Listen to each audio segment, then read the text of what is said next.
Itu tadi menarik tuh soal kekudusan. Apa tuh? Iya. Gimana? Iya kan, sekarang kan banyak pandangan-pandangan bahwa kalau kamu sayang sama pasangan kamu ngerangkul, kamu cium, gitu kan, itu menunjukkan kasih sayang gitu. Iya. Padahal itu kan area-area yang bisa membawa kita kepada jatuh ke dalam dosa perzinahan. Ya.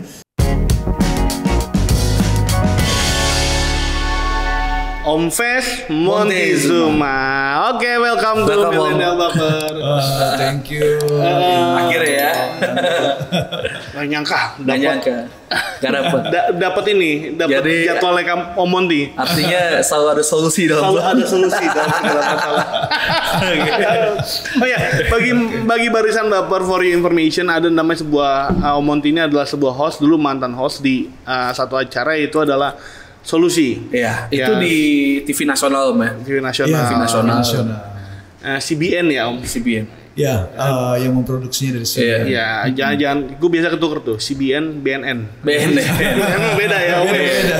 Nah, bagi teman-teman yang mau nonton Om Monty juga bisa di YouTube, cari aja namanya acara Solusi gitu. Nah, dan Om Monty ini juga sekarang sudah menjadi wakil gembala ya, Pak? Ya, wakil gembala di Grow Center Church. Di Grow Center. Grow Center Church di bawahnya. CK8 lah. CK8. Tepatnya di Gandara City Om. Wakilnya Masih orang tahu Pak Andi Cokro. Oke.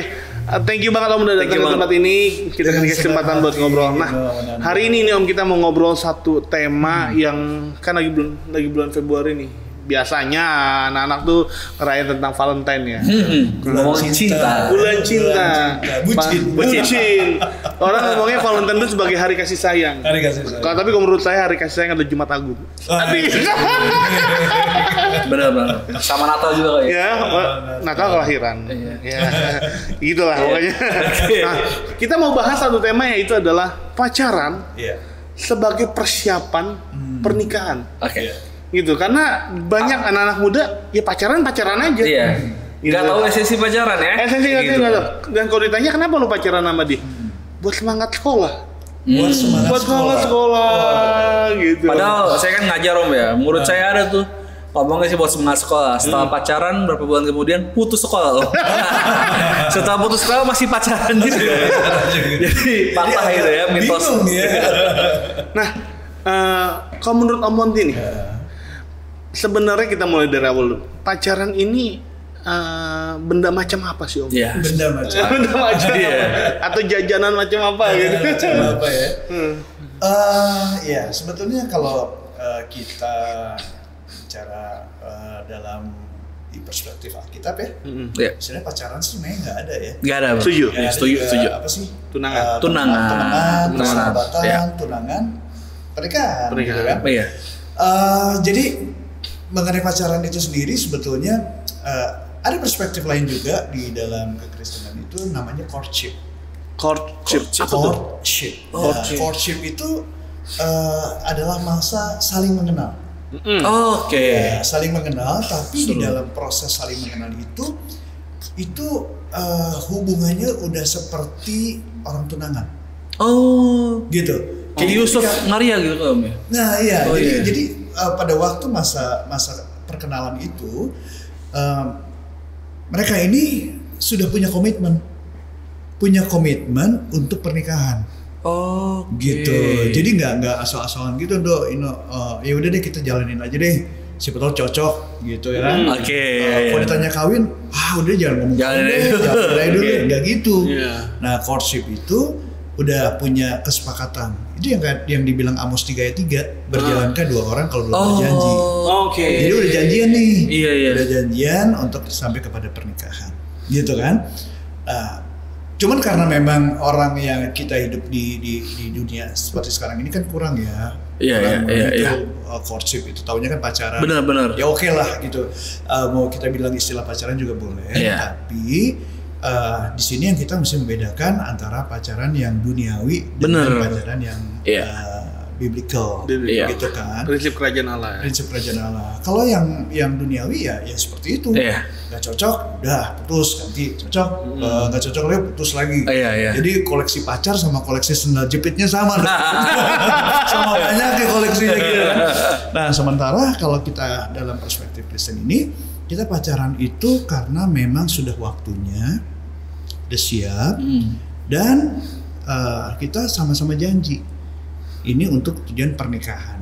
Jadi masa persiapan sih sebetulnya untuk perkenalan. Masa saling mengenal lebih dalam. Sebetulnya saling mengenalnya itu kan waktu lagi berteman, itu udah mulai kan. Tapi kan nggak terlalu dalam. Nah jadi masa pacaran itu adalah masa di mana kedua belah pihak itu sudah merasa siap untuk masuk dalam hubungan yang lebih serius, lebih dalam, lebih istimewa lah katakan. Tapi tujuannya adalah untuk pernikahan. Jadi istilahnya bisa dikata apa yang tadi bilang courtship itu masa perkenalan itu, tapi di dalamnya udah ada komitmen. Sudah ada komitmen. Udah ada komitmen, dan yang komitmen itu juga bukan cuman si cewek sama cowok aja. Benar. Orang tuanya juga sudah mengetahui dan menyetujui. Sampai segitu jauhnya. Kalau pacaran kan kadang nggak ada komitmen ya. Nah, berarti sebenarnya kalau di dalam prinsip kerajaan Allah sebagai orang percaya, bisa dibilang courtship ini adalah bisa disederhanakan dengan sebutan pacaran sebenarnya. Pacaran lahir. Makanya di dalamnya itu ada komitmen. Komitmen antara yang si wanita dengan laki-laki. Wanita dan laki-laki nih bukan wanita dengan wanita. Wanita dan laki-laki sejak lahir. Wanita dan laki-laki sejak lahir. Karena kan banyak kejadian tiba-tiba tengah jalan berubah. Atau wanita dan laki-laki sesuai aktenya.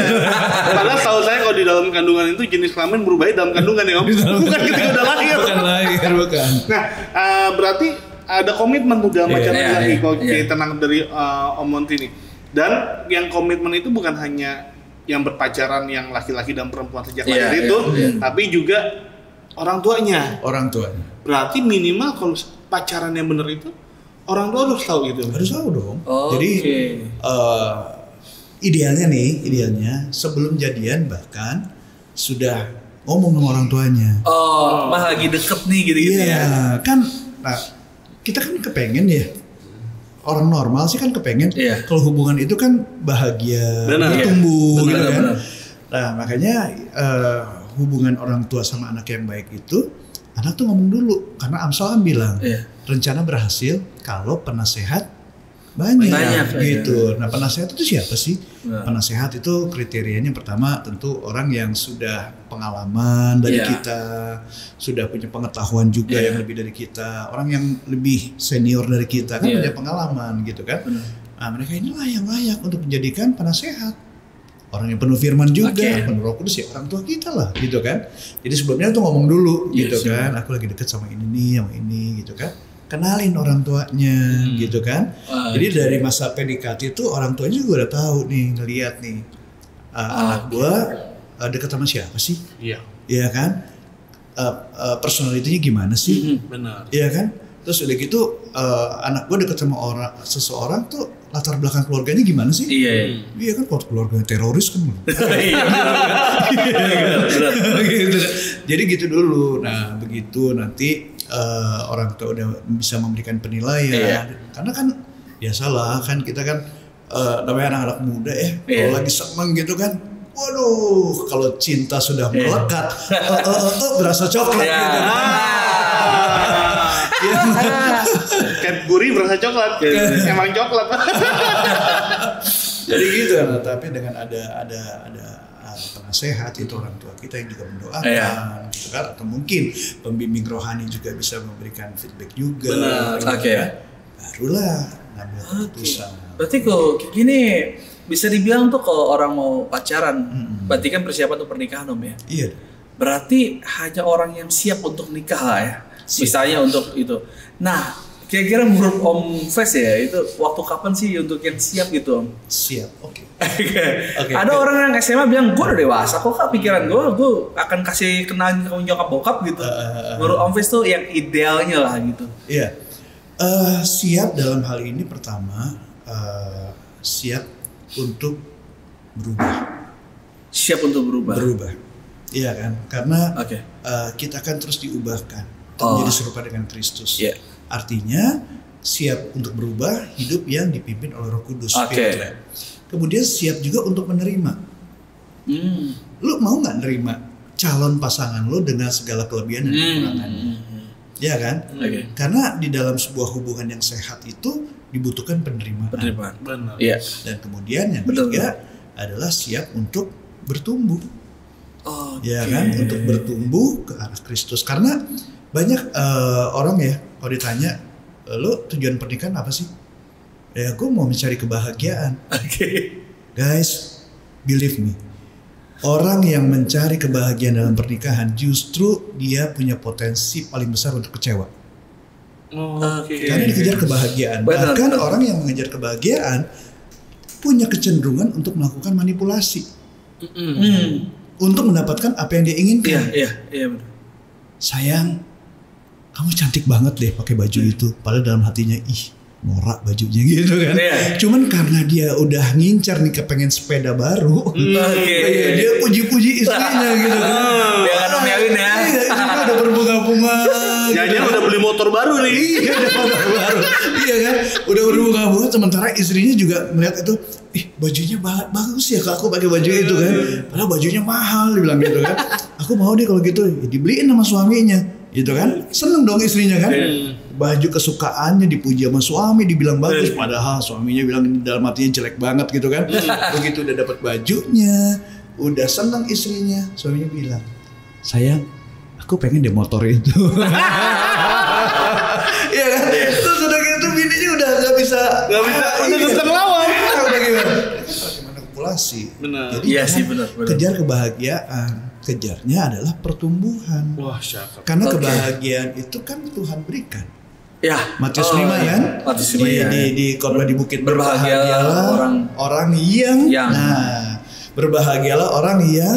Nah, ketika kita mengejar pertumbuhan, maka Tuhan akan memberikan kebahagiaan. Nah, banyak yang cari kayak gitu, carinya pengen bahagia. Benar loh. Kecewa deh. Misalnya apalagi kalau pacaran, kenapa pacaran ya biar bahagia, biar gak sendirian terus gitu kan. Ada nemenin. Nah, pertumbuhan yang dimaksud tuh gimana?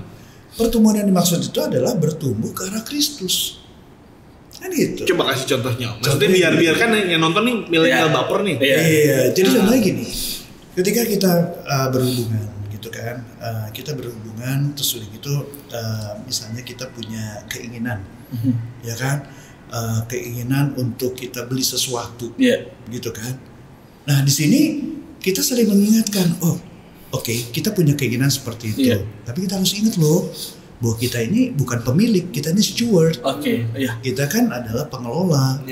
Uang yang Tuhan percayakan kepada kita harus dikelola dengan benar. Ya kan, waktu kita mau beli barang itu sebetulnya kita perlu atau kita mau. Benar. Ya kan?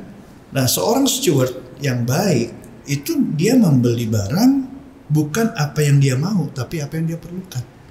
Aku kan memenuhi kemauanku. Betul? Enggak ya. Bukan. Iya lagi. Gue ingat lagu itu banget soalnya. Nah, hal-hal kayak gitu, Jadi kita saling mengingatkan, kita doa dulu ya, gitu kan.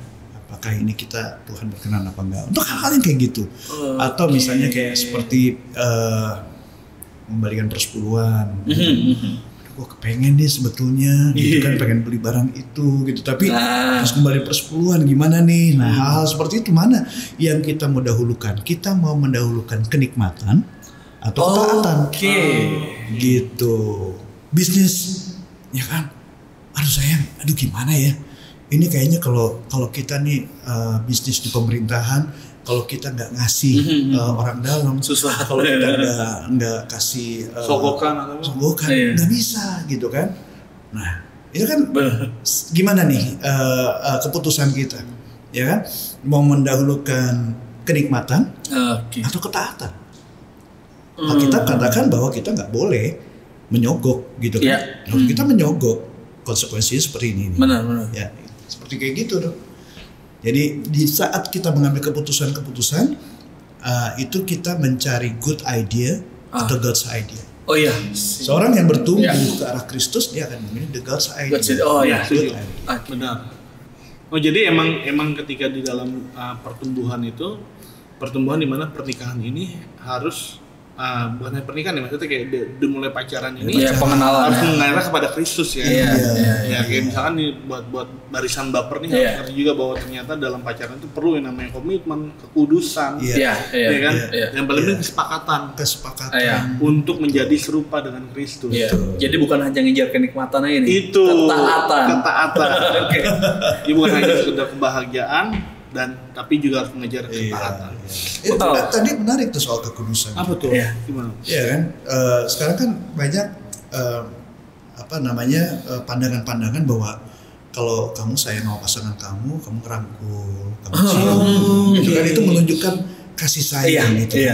Padahal itu kan area-area yang bisa membawa kita kepada jatuh ke dalam dosa perzinahan yang hidup yang dimana hawa nafsu itu yang akhirnya mengikat kita gitu kan. Nah justru di sini juga bicara mengenai kekudusan itu bukti bahwa kita bertumbuh ke arah Kristus. Kita saling menjaga. Iya kan, kita menjaga jangan sampai pasangan kita itu jatuh ke dalam dosa. Ya kan, sayang itu kan gak harus ditentukan dengan bersentuhan secara fisik. Ya kan, tapi dengan perhatian. Iya kan, dengan saling menguatkan. Nah, ini nih Om, ini yang jadi sebenarnya jadi cukup berbahaya karena hal-hal demikian dianggap normal. Karena bahkan ada sebuah bukan perumpamaan ya. Ada sebuah sebutan-sebutan bagi hal-hal tersebut, misalkan physical touch, ya kan. Itu jadi kayak orang tuh ngeliat di media, itu normal kok. Terus orang mungkin berkata, love language gue ya ngerangkul.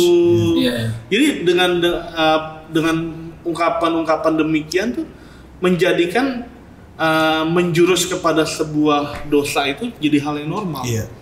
Gitu. Oh enggak kok, kenapa gue suka rangkul? Karena love language gue tuh ngerangkul, sayang. Sedangkan kita nggak bisa belum tentu bisa mengontrol diri kita dalam keadaan itu, gitu kan ya sih? Ya kan. Nah, hal kayak gitu tuh gimana buat mengatasinya? Sedangkan udah jadi hal yang normal loh. Bukan jadi yang tabu lagi. Dulu kita, mohon maaf, kita pacaran zaman dulu ya, gandengan tangannya sesuatu yang tabu kan. Gitu. Benar. Jadi di sini pentingnya paradigma. You pakai paradigma baru, new paradigm atau old paradigm. Buat aku sih pengertian paradigma baru itu bicara paradigma kerajaan. Paradigma lama itu paradigma manusia lama kita. Dalam hidup ini kita harus memilih, lu mau pakai standar apa? Kayak sepak bola, lu mau pakai standar FIFA atau standar Tarkam? Kalau lu pakai standar Tarkam, ngejar-ngejar wasit, gebukin wasit itu wajar. Biasa. Iya kan? Tapi FIFA nggak bisa begitu. Ya lu lihat aja kalau lagi pertandingan ini kan, Piala Dunia, ya sengotot-ngototnya sama wasit, tapi wasit udah tegas begitu udah. Iya kan? Mereka akan tunduk. Nah, demikian juga dalam hidup kita, values itu penting. Lu mau pakai value apa? Kingdom atau duniawi? Gitu. Ini yang makanya harus ditentukan, diputusin nih. Berjalankah dua orang kalau belum berjanji? Oke, kita pacaran nih, kita mau pakai standarnya apa? Oh, kita standar kerajaan, kingdom. Udah. Nah, selalu ada konsekuensi dari keputusan kita. Selalu ada konsekuensi. Tetapi pilihan kita itu menentukan 5 tahun, 10 tahun lagi kualitas hubungan lu akan seperti apa. Apa yang kita tabur itu kita tuai. Jadi pada waktu kita mengambil keputusan gitu kan, ayo kita pakai standar kerajaan. Kita hidup berkerajaan. Ya kan? Nilai-nilai itu yang kita hidupi karena values itu yang akan membawa kita sampai kepada tujuan. Yang tujuan kita kemana sih? Heaven kan? Iya dong. Dunia kan cuma numpang lewat doang. Benar. Ya tapi untuk sampai ke surga kita harus menjadi serupa dengan Kristus. Iya dong. Nah itu nggak bisa. Kan dibilang di kolong langit nggak ada nama lain. Yang oleh karenanya kita diselamatkan. Nah jadi di sini yang keputusan kita nih penting nih. Values yang kita pegang ini apa? Nilai yang seperti apa? Karena values itu seperti rel kereta api yang akan membawa gerbong kereta api itu sampai kepada tujuan. Oke.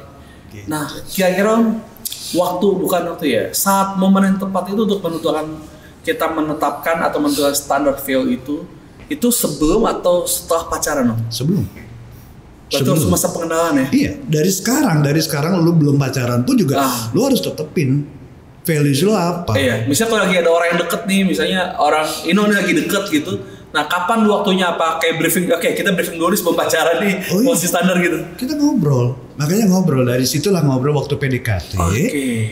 Kita ngobrol gitu kan, kamu ininya apa sih, manual booknya gitu kan. Gue manual booknya Alkitab, kalau apa? Manual booknya kitab yang lain, wah gak sama nih gitu. Iya.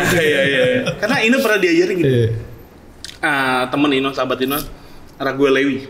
Nah, anaknya Pak si L itu bilang ini, kalau untuk pacaran itu, date pertama itu, awal-awal date itu sebaiknya tuh banyak interview, dia bilang gitu. Karena dia bilang ini, lo mau masuk kerja aja, perlu interview, apalagi orang mau masuk kehidupan lo. Itu banyak interview, dia bilang gitu. Iya guys, jadi kayak misalkan kayak kamu tuh suka diperlakukan seperti apa? Apa sih yang kamu nggak suka? Kayak hal gitu loh. Nah benar juga yang lebih ke kerohaniannya, kita bikin perjanjian. Selama pacaran ingat ya, kita nggak boleh melakukan hal yang tidak kudus, nggak boleh ciuman, nggak boleh apa gitu. Itu benar sih Om, ini setuju sih. Itu sesuatu hal yang penting. Jadi dibicarain di depan. Ngobrol, kan lagi ngobrol. Benar-benar. Bisa kelihatan kok sambil ngobrol. Cuman casual aja. Gitu iya kan? Sih, nggak yang strict juga Om ya. Oke. Gue udah umur penghasilan ada kebangsaan apa? Rumania gitu. Iya kan gitu kan. Ini sukanya ada minimum payment atau makanya kartu kreditnya minimum payment gitu kan. BCA-nya gold atau platinum. Ya kadang akhirnya jadinya anak-anak muda yang mungkin tidak memiliki sebuah kedewasaan yang seperti itu, akhirnya ya udah jalanin aja dulu deh. Jadi gitu kan gitu.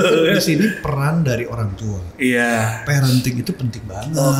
Jadi dari anak-anak ini sesuai dengan usianya udah ditanamkan nilai-nilai itu. So, balik lagi, value is very important guys. Lu lihat deh perusahaan-perusahaan seperti Google, Microsoft. Lu liatin, perhatiin value-nya mereka. Mereka punya value, mereka pegang value. Lihat dampaknya, impactnya seperti apa. Kenapa banyak rumah tangga yang hancur, pertemanan yang hancur, pacaran yang hancur, nyebut dirinya Kristen tapi berurusan dengan hukum, ya kan, masuk penjara. Coba aja lihat value-nya mereka apa, gitu. Nah jadi ini penting dari sejak kecil nih, anak ini memang harus sudah diajarin hidup dengan values yang benar. Nah value yang benar gimana? Back to the Bible. The Bible says bahwa hidup kamu bukan milik kamu lagi. Hidup kamu adalah miliknya Tuhan. Udah ditebus dengan darahnya mahal kan gitu kan. Berarti ketika kita membuat values kita tuh harus berdampak pada kekekalan. Selaras dengan kingdom gitu kan. Misalnya kejujuran, melayani, lemah lembut, bla bla bla bla kayak gitu. Nah, unik nih. Tadi Om ngomong tentang parenting. Ya value itu bisa masuk dari orang tua nih. Dari orang tua. Kalau anaknya broken home, itu case yang berbeda Om. Jadi dia nggak akan dapat value dari orang tua. Bahkan dia akan lihat bahwa ini berantem kok. Bahkan pada akhirnya ada orang-orang yang memutuskan, gue nggak akan married. Karena dia sosoknya fatherless atau gitu kan. Dia lihat mungkin papahnya pukul mamahnya, papahnya ninggalin. Pada akhirnya dia akan ngerasa, gue nggak, gue bisa bahagia kok tanpa. Sekarang ada yang kebalik juga loh. Apa tuh? Bukan papa mukul mama mukulin papa. Papanya kabur. Itu makanya ada saksian gue di solusi ada kayak begini. Iya kan? Maksudnya kasihan tuh suaminya. Dia gitu. Jadi sih bagaimana kan? Kayaknya mama Ambon dulu. Nggak, saya orang Ambon. Mama Ambon tuh gitu. Bercanda ya. Nah, itu gimana tuh? Jadi pada akhirnya kan dia nggak dapat value sebenarnya, malah dia dapat luka. Selalu ada solusi di dalam hidup. Jadi tujuannya itu sih ya. Lihatnya ke situ dong. Jadi caranya adalah reparenting. Jadi reparenting itu gini, di mana si orang tua itu nggak punya kapasitas atau belum memiliki kapasitas untuk mendidik anaknya karena tadi latar belakangnya.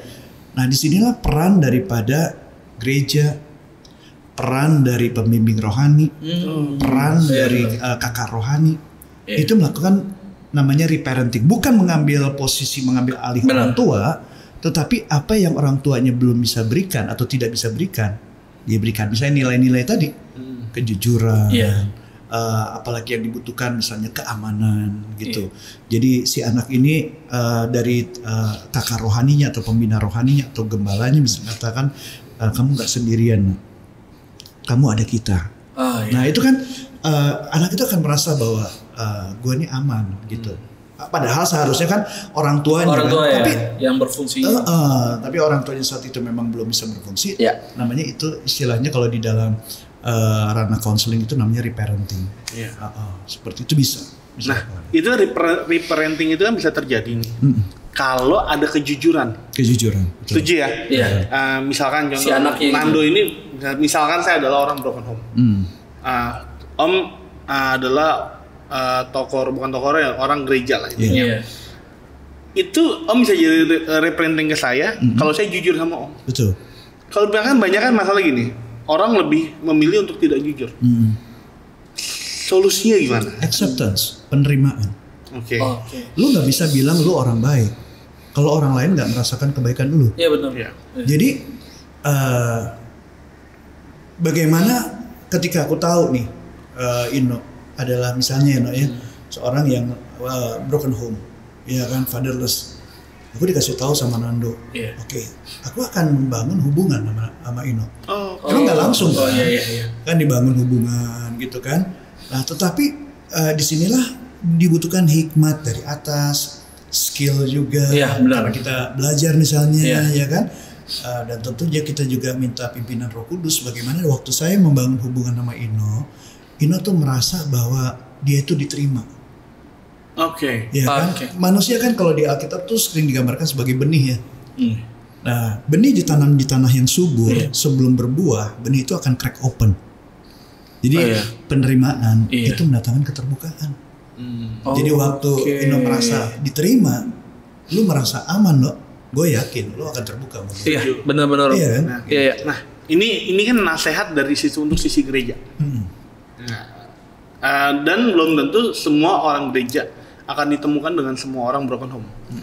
Mungkin nasihat, mungkin ada orang-orang yang broken home berdasarkan baper yang nonton video ini. Nasihat Tom gimana?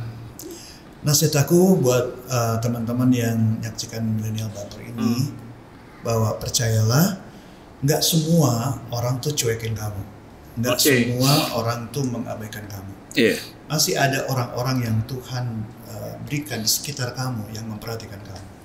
So jadi miliki harapan bahwa masih ada kok orang-orang yang baik, gitu.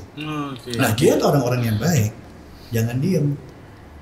Kita harus melangkah, reach out mereka.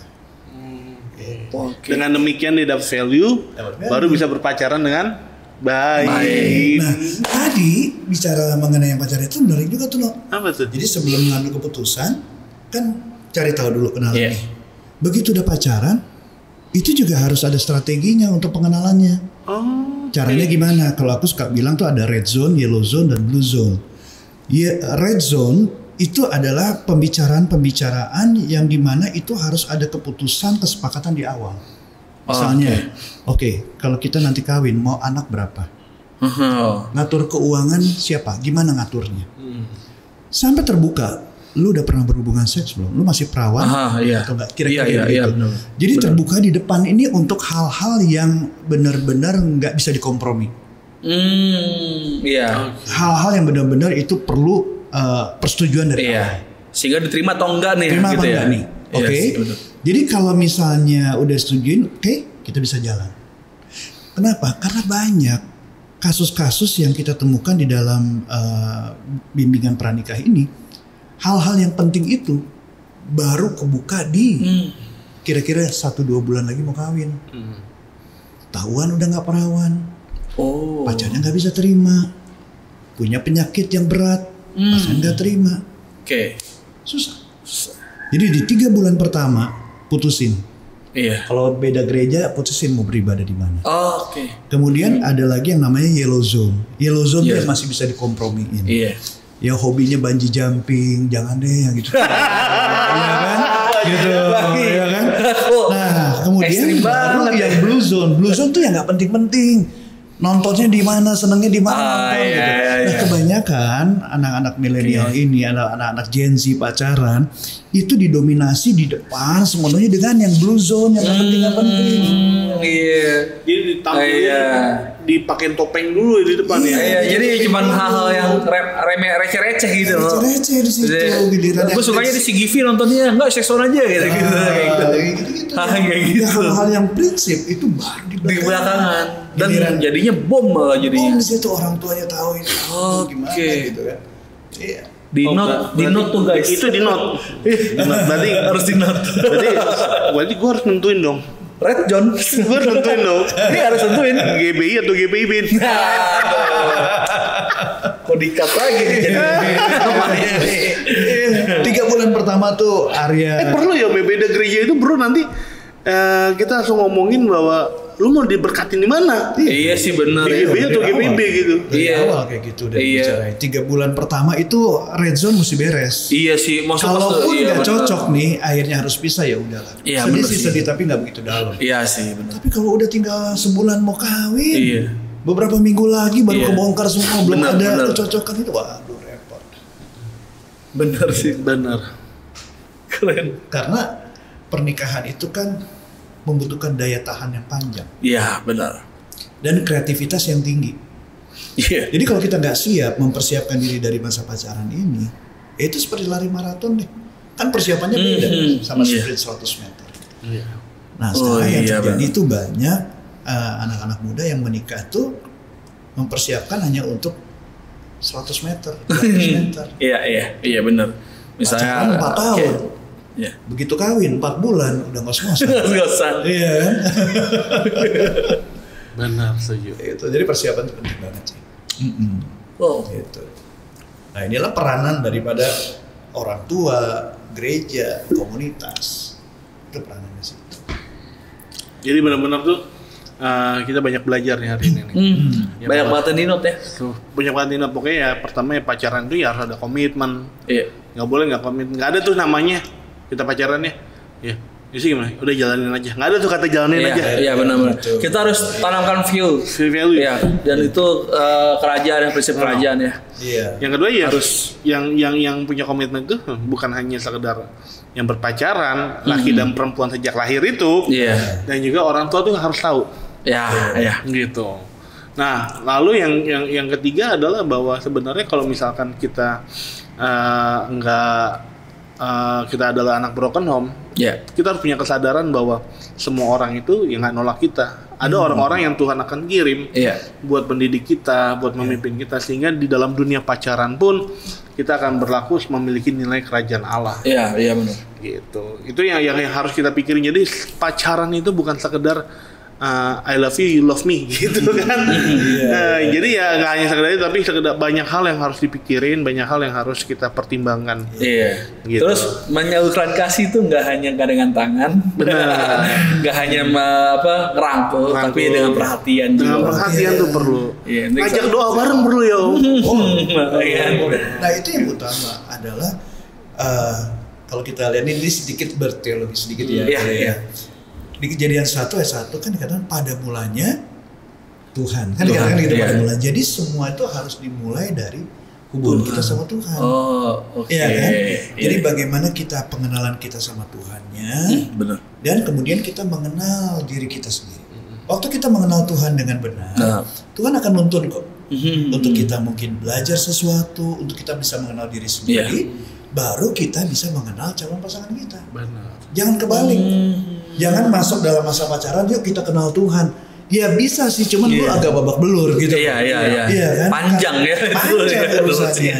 Jadi sebelum kita masuk dalam masa pacaran, mengenal orang lain atau mengenal pasangan kita, ya kita kenalin Tuhan dulu. Kan? Cari dulu kerajaan Allah dan kebenarannya kan. Nah di situ kita mengenal Tuhan dengan benar dan kemudian juga kita mengenal diri kita. Gue ini siapa sih sebenarnya? Iya kan? Personality gue tuh kayak gimana sih? Iya kan? Karakter gue tuh seperti apa? Waktu kita mengenal diri kita dengan benar, kita tahu love language kita apa, gitu kan? Dan maka mengenal calon pasangan kita akan lebih mudah. Iya. Gitu. Okay. Nah kondisi yang ada sekarang ini banyak anak-anak yang menyebut dirinya Kristen baru belajar untuk mengenal Tuhan di saat sudah membangun hubungan. Nah itu tadi yang gue bilang panjang ya. Kan? Dia sendiri juga belum mengenal diri dia sendiri.